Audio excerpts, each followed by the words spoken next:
Over half of Israel's population has had 2 doses of the COVID-19 vaccine, its health minister said Thursday.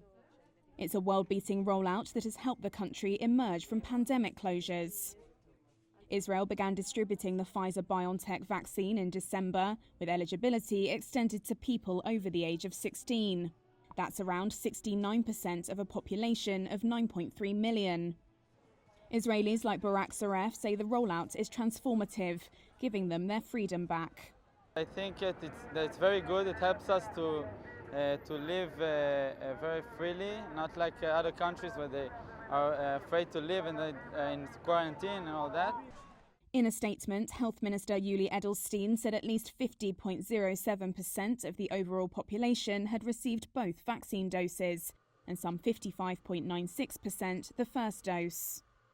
Director General of the Israeli Health Ministry, Hezi Levi, told Reuters he hopes the population eligible for vaccination will be fully inoculated by the end of May. Israel has issued the fully vaccinated and those who have recovered from COVID-19 with so-called Green Pass certificates that allow access to some leisure venues. Since the country eased its nationwide lockdown in late February, most businesses, schools and airports have gradually resumed activity, with caps on capacity. Israel counts East Jerusalem Palestinians as part of its population and has been providing them with vaccines. It has offered shots to Palestinians who work in Israel and settlements in the occupied West Bank too.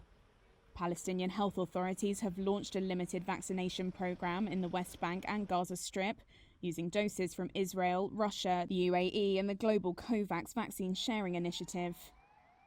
But Israel has faced international criticism for not doing more to enable Palestinian vaccination, a view Palestinian Ziad Tawfiq shares.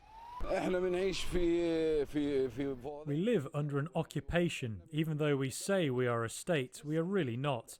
They are a state that's in control over us through land, air and sea, so they are stronger than us. They are able to obtain all types of vaccines and inoculate all the population.